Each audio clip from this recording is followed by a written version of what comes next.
महत्त्वाची बातमी ती म्हणजे शिवसेनेचा पक्ष आणि चिन्ह सुनावणी संदर्भातली। शिवसेनेच्या बाबतीमध्ये एकाच वेळी विधानसभा अध्यक्ष आणि आयोगाला सुनावणीचे अधिकार देणं चूक आहे असं म्हणत कपिल सिब्बल यांनी कोर्टामध्ये मोठी मागणी केली आहे।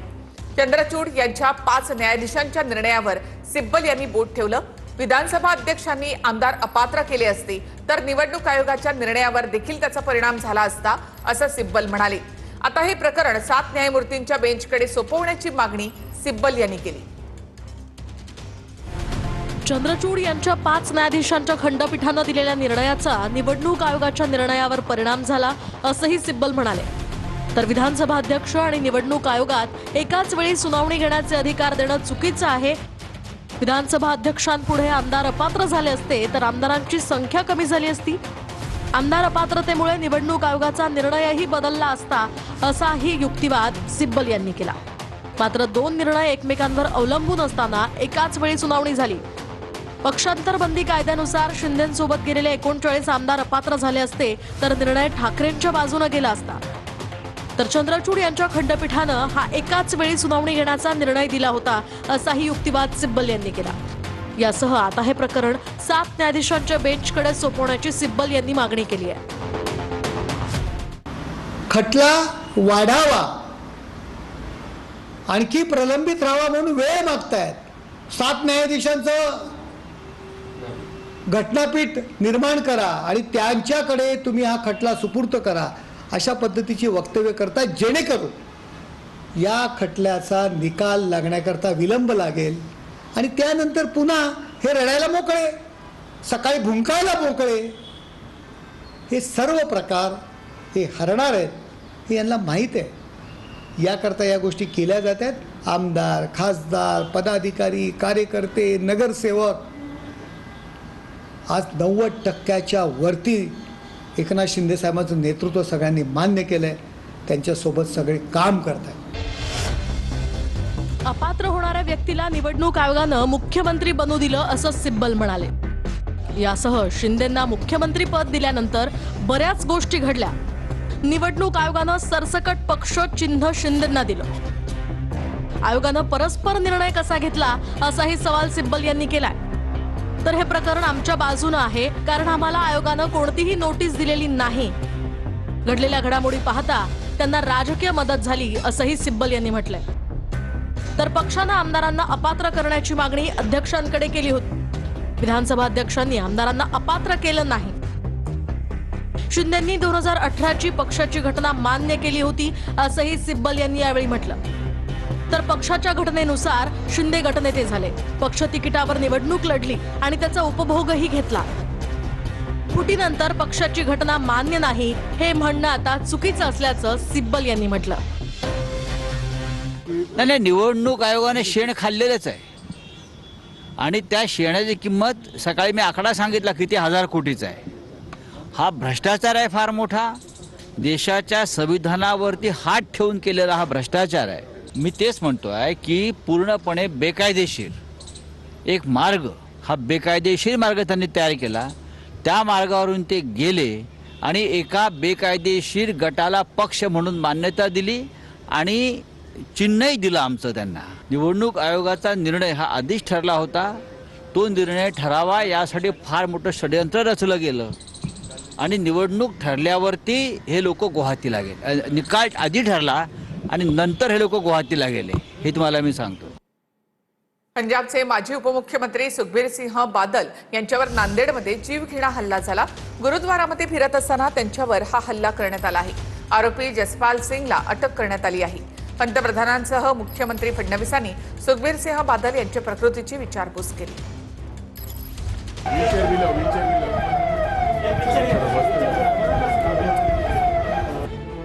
शिरोमणी अकाली दलचे अध्यक्ष आणि पंजाबचे माजी उपमुख्यमंत्री सुखबीर सिंग बादल यांच्यावर नांदेडच्या गुरुद्वारात हल्ला झालाय।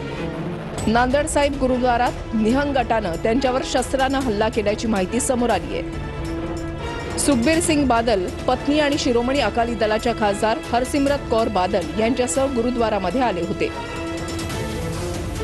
गुरुद्वारात आल्यानंतर सकाळी 11 वाजण्याच्या सुमारास एका निहंगाने किरपानने त्यांच्या हातावर आणि खांद्यावर वार केला। यावेळी 4 निहंग तिथे उपस्थित होते अशी माहिती सूत्रांनी दिली आहे। बादल यांच्या सुरक्षा रक्षकांनी हस्तक्षेप करून हल्लेखोराला बाजूला केलं. हल्लेखोर निहंगाला पोलिसांनी अटक केली असून पुढील चौकशी सुरू आहे. या हल्ल्याचं कारण मात्र स्पष्ट झालेलं नाहीये. या हल्ल्यामध्ये त्यांचा सुरक्षा रक्षक देखील जखमी असल्याची माहिती आहे. त्यांना नांदेड इथल्या यशोसाई नावाच्या रुग्णालयात उपचारासाठी दाखल करण्यात आलंय. दोघांची प्रकृती स्थिर असल्याचं सांगितलं जात आहे. पोलिसांनी या प्रकरणी चौकशी सुरू केली आहे. या हल्ल्याच्या घटनेची मुख्यमंत्री देवेंद्र फडणवीस यांनी नांदेड पोलीस अधीक्षकांकडून माहिती घेतली. या घटनेची तत्काळ चौकशी करण्याचे आदेशही मुख्यमंत्र्यांनी दिले. तर पुढचं आंदोलन मुंबईमध्ये तेही मुख्यमंत्र्यांच्या वर्षा बंगल्यावर होणार असा इशारा मनोज जरांगे यांनी दिलाय. वर्षा बंगल्यावरच्या पाण्याच्या टाकीवर उपोषणाला बसेल असं मनोज जरांगेंनी म्हटलंय. 29 ऑगस्टला एकही मराठा घरी राहता कामा नये. एका दिवस मुंबईला मराठा येण्याची दाट शक्यता असं सूत्र म्हणतंय. सूत्राच्या माध्यमातून तशी मागून बातमी आलेली आहे. मागून बघू पुढं पुढं काय होते, पण फायनल अंतरवालीच ती बैल बघायचं राहिलं शेअर मार्केटचा. मुख्यमंत्र्याचं वर्षस्थान कसं आहे ते बघायचं आहे. मला तर असं वाटतं वर्षावर बसलेलं उपोषणाला चांगलं राहील. तिथे फडणवीसांची पाण्याची टाकी आहे ठेवलेली छानपैकी, तिच्यात पाणी कमी पडत नाही भरितो. उपोषणाला जोर बसतो. वेळेवरती काय डाव फिरत काही सांगता येत नाही, पण वर्षावरती का करू नये. मी पण कोणताही डाव टाकू शकतो अचानक वेळेवर. फडणवीस आमचे नाही का? ते जर आमचे नाहीत तर मग ते महाराष्ट्राचे मुख्यमंत्री कसे? ठीक आहे, त्यांना आंदोलनाचा अधिकार आहे. खरं म्हणजे या आंदोलनाच्या पार्श्वभूमी समजून घेणं आवश्यक आहे. जरांगे पाटलांनी जर नीट विषय समजून घेतला तर आंदोलनाची वेळच येणार नाही. पण आता आंदोलन त्यांना करायचंच असेल तर ते विषय समजून घेणार नाहीत. तर माझ्यावर टिंगलटवाळी करून न्याय मिळणार असल्यास जरांगेंनी तसं करावं. जरांगेंनी केलेल्या टीकेवरून महसूल मंत्री बावनकुळेंनी ही प्रतिक्रिया दिली आहे. महसूल खात्याने 22 लाख कुणबी दाखले दिले, कोणतंही रद्द केलं नाही असं बावनकुळेंनी म्हटलं. त्याबद्दलचं व्यंग करून, मला वाईट बोलून, माझ्याबद्दलच्या शरीरावर चेहऱ्यावर टीका करून जर त्यांना आनंद मिळतो आहे, त्यांना असं वाटतं की समाजाला याच्यातून न्याय मिळणार आहे, नक्कीच त्यांनी माझी टिंगलटवाडी करावी. कसं काय मी अन्याय करू शकतो? मी कुठला अन्याय करू शकतो? कधी अन्याय करू शकत नाही. आणि महसूल खात्याने 22,20,000 प्रमाणपत्र दिले आहेत. आम्ही कधी कुठलं प्रमाणपत्र रिजेक्ट केलं नाही. आता कास्ट व्हॅलिडिटीमध्ये जर रिजेक्ट झालं असेल तर मी त्याला काय करू? माझ्या खातं नाही आहे. निवेदनाशिवाय संसदेच्या पावसाळी अधिवेशनाचं सूप वाजलं. पंतप्रधान मोदी आणि शहा आज अखेरच्या दिवशी सभागृहामध्ये आले होते. शहा लोकसभेमध्ये बोलतील अशी शक्यता होती, मात्र वंदे मातरम झाल्यानंतर लोकसभा अध्यक्ष ओम बिर्लांनी कामकाज स्थगित केल्याचं जाहीर केलं. सदन की कार्रवाई अनिश्चित काल के लिए स्थगित की जाती है.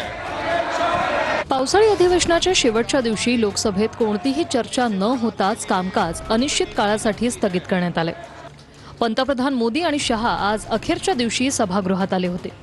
शहा लोकसभेत बोलतील अशी शक्यता होती, मात्र वंदे मातरम झाल्यानंतर लोकसभा अध्यक्ष ओम बिर्लांनी कामकाज स्थगित केल्याचं जाहीर केलं. काल के लिए स्थगित की जाती है. यंदाचं पावसाळी अधिवेशन 20 जुलैपासून सुरू झालं होतं.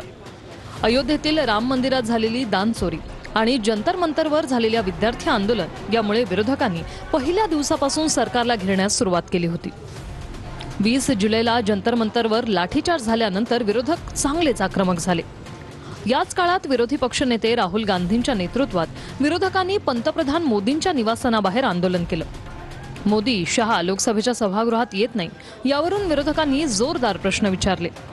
त्याला सत्ताधारी खासदारांनीही वेळोवेळी उत्तरं दिली आणि तब्बल 25 दिवस आरोप प्रत्यारोपाचा खेळ सुरू होता. या अधिवेशनात काही विधेयकं चर्चेशिवाय मंजूर झाली. अधिवेशनाच्या संपूर्ण काळात विरोधी पक्षाचे खासदार संसदेबाहेर आंदोलन करताना दिसले. अपक्ष खासदार पप्पू यादव यांनी दानचोरी विरोधात केलेलं आंदोलन चांगलंच गाजलं होतं. अमित शहानी सभागृहात येऊन निवेदन द्यावं अशी मागणी विरोधक करत होते. आज अधिवेशनाचा शेवटचा दिवस होता, त्यामुळे मोदी शहा दोघेही जोडीने सभागृहात आले. शहा आज निवेदन देतील अशी माहितीही काल समोर आली होती, मात्र त्यांनी आज कोणतंही निवेदन दिलेलं नाही. अखेर दुपारी 12:30 वाजेच्या आधी दोन्ही सभागृहाचं कामकाज स्थगित करण्यात आले. स्थगित की जाती है.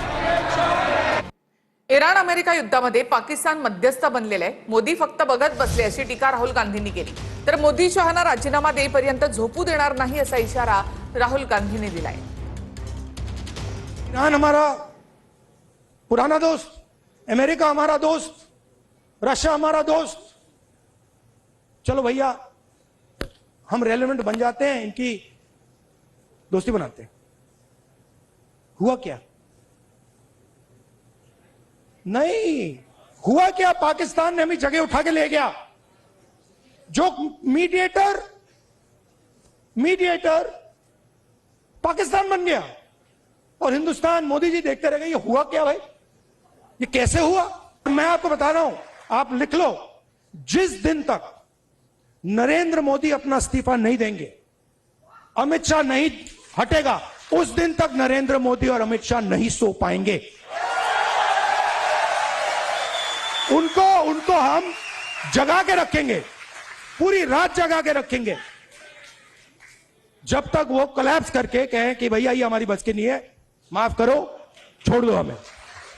दिल्लीमधील आंदोलनामध्ये अल्पवयीन मुलांची उपस्थिती होती आणि यावरून मुंबईमधील social media influencer Faizan Ansari यांनी चौकशीची मागणी करत दिपके विरोधामध्ये इंदोरमध्ये तक्रार दाखल केली आहे।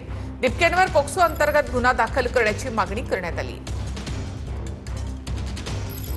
कुंभमेळ्यामध्ये बोगस टेंडर घोटाळा कसा घडलेला आहे, आरोपी हा कुंभमेळा मंत्री गिरीश महाजन यांचा नातलग निघाल्यामुळे विरोधकांकडून आता टीका होऊ लागली आहे। पाहूयात।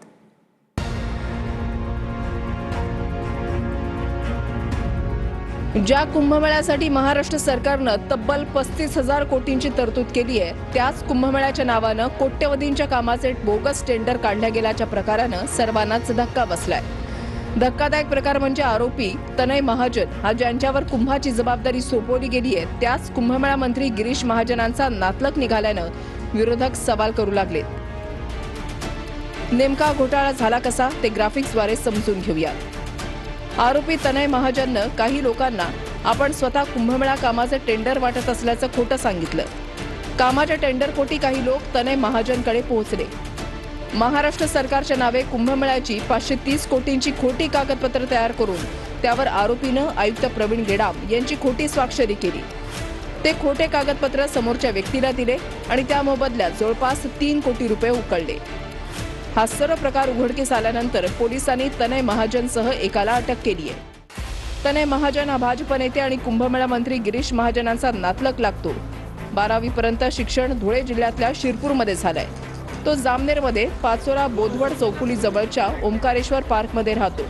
वय वर्ष 31 असलेल्या तनयला मुंबईतून पोलिसांनी अटक केली आहे। मात्र साऱ्या घोटाळ्यामध्ये एकटा तनय महाजन आहे की अजून यामागे मोठं रॅकेट आहे, काही मोठे चेहरेही यामागे आहेत का, याचाही उलगडा होणं गरजेचं आहे। कारण तब्बल 35,000 कोटी खर्चून होणाऱ्या कुंभमेळ्याच्या कामात असंख्य कंत्राटं आहेत। साधूंसाठी उभारल्या जाणाऱ्या टेंट पासून ते नाश्त्यापर्यंत, जेवणापासून ते जेवणासाठीची पत्रावळं पुरवण्यापर्यंत प्रत्येक गोष्टीची असंख्य टेंडर निघालेत किंवा निघणार आहेत। त्यामुळे या घोटाळ्याची व्याप्ती नेमकी किती आहे हे समोर येणं गरजेचं आहे। Bureau report TV9 Marathi. नाशिकमध्ये बनावट नोटांच्या कारखान्यावर छापा टाकण्यात आलेला आहे। आरोपी 10 लाखांच्या खऱ्या चलनी नोटांच्या बदल्यात 30 लाखांच्या बनावट नोटा देत होते। पोलिसांकडून मोठ्या रॅकेटचा पर्दाफाश झाला। या प्रकरणामध्ये पोलिसांच्या पथकाने तब्बल 5 आरोपींना बेड्या ठोकल्या आहेत। नाशिक त्र्यंबकेश्वर रोडवर बनावट नोटा छापणाऱ्या एका मोठ्या रॅकेटचा नाशिक ग्रामीण आणि शहर पोलीस दलानं संयुक्तिक कारवाई करत पर्दाफाश केलाय। तळेगाव येथील एका बंगल्यामध्ये असलेला बनावट नोटांचा कारखाना पोलिसांनी उद्ध्वस्त केला असून लाखो रुपयांच्या बनावट नोटांसह छपाईचं साहित्य जप्त करण्यात आलंय। या प्रकरणामध्ये पोलिसांच्या पथकानं तब्बल 5 आरोपींना बेड्या ठोकल्यात। कारखान्यामध्ये अत्यंत वेगळ्या क्लुप्तीचा वापर करून बनावट नोटा तयार केल्या जात होत्या। खऱ्या चलनी नोटा केमिकलमध्ये बुडवून त्याची साई दुसऱ्या कागदावर वटवून बनावट नोटा तयार केल्या जात होत्या। आरोपी 10 लाखांच्या खऱ्या चलनी नोटांच्या बदल्यात 30 लाखांच्या बनावट नोटा देत होते। असाच एक व्यवहार सुरू असताना पोलिसांनी सापळा रचून धाड टाकली। घटनास्थळाहून नोटा छापण्यासाठी वापरले जाणारे केमिकल, प्रिंटिंग साहित्य आणि छापलेल्या लाखो रुपयांच्या बनावट नोटा असा सर्व मुद्देमाल जप्त केलाय। या कारवाईमुळे नाशिकसह तेलंगणापर्यंत पसरलेल्या मोठ्या रॅकेटचे धागेदोरे समोर आले आहेत। नाशिकमध्ये पुढील वर्षी कुंभमेळा होणार असून त्यासाठी देशभरातील लाखो भाविक नाशिकमध्ये येणार आहेत। या कुंभमेळ्यात बनावट नोटा चलनात आणण्याचा आरोपींचा डाव होता का, असा प्रश्नही या कारवाईच्या निमित्ताने उपस्थित होतोय। कारखान्यात अत्यंत वेगळ्या युक्तीचा वापर करून बनावट नोटा तयार केल्या जात होत्या। वाशीनाका परिसरातील नामांकित पार्ले फ्रुटी कंपनीच्या गोदामावर छापा टाकण्यात आलेला आहे। गोदामामध्ये मुदत संपलेल्या फ्रुटीचा साठा असल्याची प्राथमिक माहिती समोर आली आहे। सूत्रांकडून मिळालेल्या माहितीनुसार एफडीए अधिकाऱ्यांकडून तपासणी सुरू आहे। गोदामामधील फ्रुटी उत्पादनांची एक्सपायरी डेट तपासण्याचं काम सुरू आहे। संशयास्पद साठ्याचे नमुने तपासणीसाठी घेतले जाण्याची शक्यता आहे। थेट आपण माहिती घेऊयात आमचे प्रतिनिधी गिरीश गायकवाड यांच्याकडून। गिरीश, काय माहिती?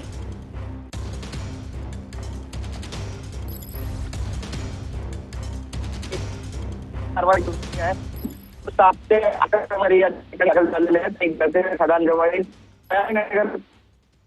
पार्ले कुटुंबाचा एक गोदाम नक्कीच गिरीश, तुमचा आवाज येत नाही। पुन्हा एकदा तुमच्याशी संपर्क साधू। मात्र चेंबूरच्या प्रयागनगर परिसरातील पार्ले फ्रुटी कंपनीच्या गोदामावर एफडीएनं धाड टाकलेली आहे आणि या ठिकाणी आता फ्रुटीची तारीख जी आहे ती देखील पाहिली जाते आहे।